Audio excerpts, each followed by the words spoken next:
बिहार की सियासी जंग में वार पलटवार का जो खेल चल रहा है उसमें एक नई कड़ी भी जुड़ गई है और वो है एक अनोखी प्रदर्शनी। जी हां, जो जेडीयू, एमएलसी और पार्टी के प्रवक्ता नीरज कुमार ने अपने सरकारी आवास पर लगाई है। इस प्रदर्शनी में लालू राबड़ी राज पर निशाना साधा गया है। तस्वीरें, अखबारों में छपी हुई खबरों की कॉपीज लगाई गई हैं। आप उसी प्रदर्शनी की इस वक्त टीवी स्क्रीन पर ये तस्वीरें देख रहे हैं जिनके जरिए आरजेडी पर एक बार फिर से जंगल राज वाला वार किया गया है। लालू प्रसाद जी चुनावी प्रचार में निकले अस्वस्थता के कारण के बावजूद, तो लालू जी का तो वो खौफनाक मंजर दिखाना ही था। चूंकि आप रितलाल यादव के प्रचार में निकले, ये युवराज हैं, इनका हाल देख लीजिए, हाथ में हथकड़ी है और तेजस्वी यादव प्रचार कर रहे हैं इसका। बेऊर जेल से जाकर के कोडरमा में राजद का प्रत्याशी बनाया। क्या राजनीति ऐसे ही लोगों के लिए है? तो हमने ये दिखाया है कि हम कहते थे तो मिर्ची लगती थी, लेकिन मीडिया गलत नहीं हो सकता, ये चित्र गलत नहीं हो सकता है। बिहार में आतंक राज था, डीजीपी आत्मसमर्पण कर दिए थे। उस समय की तत्कालीन मुख्यमंत्री के मुंह को बंद कर दिया जाता था। राबड़ी देवी जी को कहा जाता था कि नहीं बोलना है, वह कहती थी सारा मिनिस्टर करप्ट है, मैं रिजाइन कर दूंगी। यह हालात था उस लालूवाद का खौफनाक मंजर। तो लालूवाद पर गर्व है या शर्म है, ये तेजस्वी यादव बताए। बात कर लेते हैं अब मध्य प्रदेश के कटनी की, जहां पर उस वक्त अफरा तफरी मच गई जब एक स्कूल वैन की ट्रैक्टर ट्रॉली से टक्कर हो गई। इस हादसे में 2 बच्चों को मामूली चोटें आई हैं। हादसे का वीडियो भी अब सामने आ गया है। तस्वीरें ये सामने आई है। इन तस्वीरों में आप देख सकते हैं कि कैसे एक ट्रैक्टर ट्रॉली यहां पर खड़ी हुई है, तभी तेज रफ्तार स्कूल वैन आती है, उसे टक्कर मार देती है और कुछ दूर पर जाकर रुक जाती है। बताया जा रहा है कि वैन चालक नशे की हालत में था और तेज रफ्तार से गाड़ी चला रहा था, इसी वजह से यह हादसा हुआ। आपको बता दें कि हादसे के वक्त वैन के अंदर कई छोटे बच्चे सवार थे।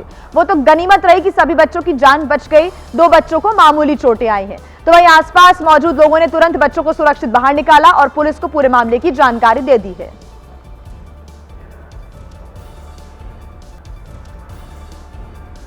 हैदराबाद की खबर आपको बता देते हैं, जहां पर एक ऑटो ड्राइवर की करतूत सामने आई, जो बीच सड़क पर एक लड़की के साथ चलते हुए ऑटो में रोमांस करता हुआ कैमरे में कैद हो गया। और इसके बाद बड़े सवाल अब खड़े हो रहे हैं। ऑटो ड्राइवर लड़की को अपने साथ अगली सीट पर बैठाकर रोमांस करता हुआ दिख रहा है और इस दौरान उसका ऑटो पूरी रफ्तार से सड़क पर दौड़ रहा है, जिससे सुरक्षा को लेकर भी सवाल खड़े हो रहे हैं।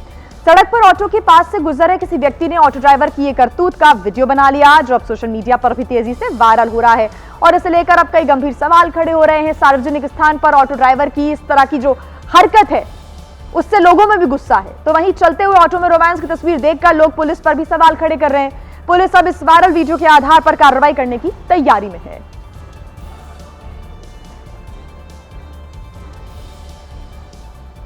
और आइए अब बात करते हैं उत्तर प्रदेश के हापुड़ की, जहां पर सोशल मीडिया इन्फ्लुएंसर वंशिका का एक वीडियो सामने आया है, जिसमें वो अपने पिता के साथ झगड़ती हुई नजर आ रही हैं। इस वीडियो में वंशिका अपने पिता से किसी बात को लेकर झगड़ा कर रही हैं और अपशब्दों का इस्तेमाल भी कर रही हैं। वीडियो में वंशिका का पिता ये कहता हुआ नजर आया कि उसकी जो शक्ल है वो देखना भी नहीं चाहते, जिस पर वंशिका अपने पिता को बुरा भला कह रही है। दरअसल 2 दिन पहले ही वंशिका का एक और वीडियो सामने आया था, जिसमें वो अपनी मां के साथ प्रॉपर्टी और पैसों के लेन देन को लेकर झगड़ती, गाली गलौज करती हुई सुनाई दी गई थी। तो वहीं नए वीडियो में अब वो अपने पिता को बुरा भला कहती हुई दिख रही हैं। फालतू की बात मत कर दियो मेरे से। तू तो बोलना भी नहीं चाहती है और खरीद है और तो बाहर का मारे हैं। मैं तो तेरी सुरक्षित एक मिनट बात तोड़ दूंगी, कहे तो बात बाहर के। अगर किसी ने गिर गया दी तो शर्म ना करने की हो। शर्म तो तू भी ना शर्म ना करने की हो। ये वैसी डूब का मर जा, बाहर आ रही तो मैं डूब का मर जा। शर्म तो तू डूब का मर जा, डूब का। और इस बीच एक बड़ी खबर आपको हम बता दें, बिहार विधानसभा चुनाव से जुड़ी हुई ये बड़ी जानकारी आ रही है। चुनाव आयोग ने बिहार चुनाव के पहले चरण का फाइनल आंकड़ा जारी कर दिया है और उस फाइनल आंकड़े के अनुसार बिहार चुनाव के पहले चरण में 65.08% वोटिंग हुई है। चुनाव आयोग ने यह फाइनल आंकड़ा जारी किया है। आपको बता दें कि 6 नवंबर को 18 जिलों की 121 विधानसभा सीटों पर पहले चरण को लेकर मतदान हुआ था। अगला जो चरण होगा वो 11 नवंबर को होगा। 14 नवंबर को नतीजे आएंगे, लेकिन इस परसेंटेज को एक अच्छा परसेंटेज भी माना जा रहा है। तो बिहार चुनाव के पहले चरण में 65.08% वोटिंग हुई है। सबसे ज्यादा मुजफ्फरपुर में हुई है, 71.81% यहां पर वोटिंग हुई है और सबसे कम पटना में वोटिंग हुई है, 59.02% यहां पर जो वोटिंग का आंकड़ा है वो सामने आया है और इसको चुनाव आयोग ने जारी किया है। 14 नवंबर को नतीजे आने, उसके पहले दूसरे फेज की भी वोटिंग होनी है और सभी से यही अपील की जा रही है चुनाव आयोग के द्वारा कि बढ़ चढ़कर वो दूसरे फेज की वोटिंग में हिस्सा लें ताकि एक अच्छा आंकड़ा यहां पर आ सके।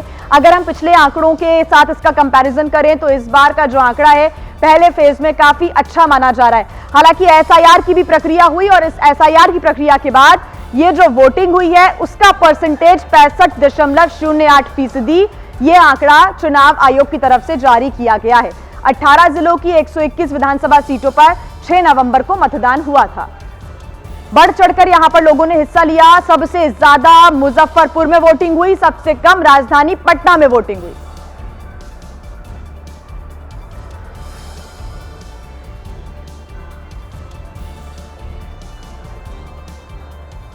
और देखिए दूसरे चरण का मतदान होना है 11 नवंबर को, लेकिन उसके पहले बिहार चुनाव में दिग्गजों ने प्रचार प्रसार के लिए पूरी ताकत झोंक दी है। प्रधानमंत्री नरेंद्र मोदी आज 2 जनसभाओं को संबोधित करने वाले हैं, तो वहीं गृह मंत्री अमित शाह की भी कई रैलियां होनी है। कांग्रेस नेता प्रियंका गांधी 3 जनसभाओं को संबोधित करेंगी।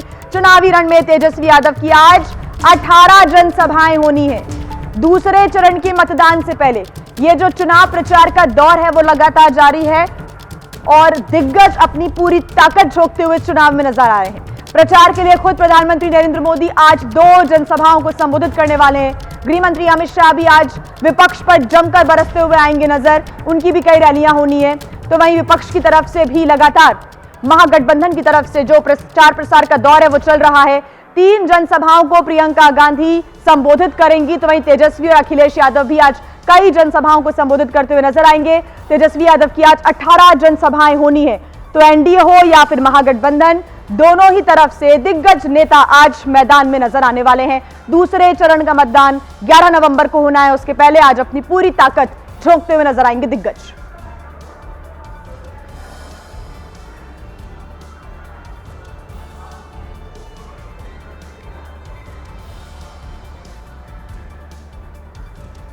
तो प्रधानमंत्री नरेंद्र मोदी आज 2 जनसभाओं को संबोधित करेंगे। कहां कहां ये रैलियां होने वाली हैं वो हम आपको बता दें।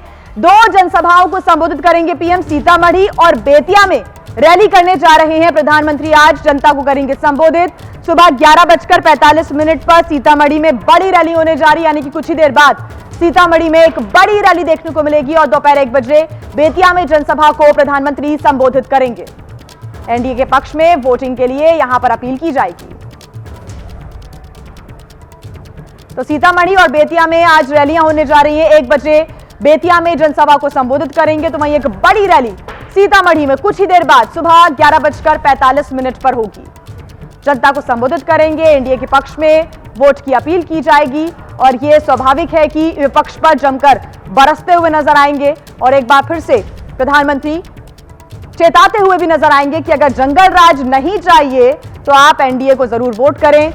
ऐसे में प्रधानमंत्री नरेंद्र मोदी एक बार फिर से विपक्ष को निशाने पर ले सकते हैं। और आइए खबरों में आगे बढ़ते हुए अब हैदराबाद की बात कर लेते हैं, जहां पर उस वक्त हड़कंप मच गया जब हैदराबाद विजयवाड़ा नेशनल हाईवे पर एक कार में भीषण आग लग गई और आग इतनी भयंकर यहां पर लगी हुई थी कि कुछ ही देर में पूरी इनोवा कार जलकर राख हो गई।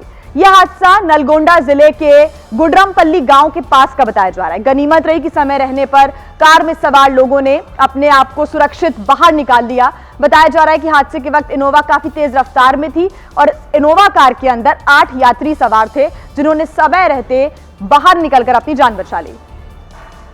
चालक का नियंत्रण इस कार पर नहीं रहा और यह कार डिवाइडर से टकरा जाती है और टक्कर के बाद इनोवा पलट गई और फिर इसमें आग लग गई। ये तस्वीरें आप देख रहे हैं। हाईवे पर कार में लगी आग की वजह से कुछ देर के लिए एक लंबा ट्रैफिक जाम भी यहां पर लग गया। लोगों में अफरा तफरी मच गई। भयंकर आग की लपटें ऊपर तक उठती हुई नजर आ रही थी। गनीमत रही कि जो लोग इसमें सवार थे 8 लोगों ने अपने आप को सुरक्षित बाहर निकाल लिया और सभी सुरक्षित बताए जा रहे हैं। लेकिन अचानक से ड्राइवर कार पर नियंत्रण खो देता है। डिवाइडर से टकराने के बाद इस कार में आग लग गई।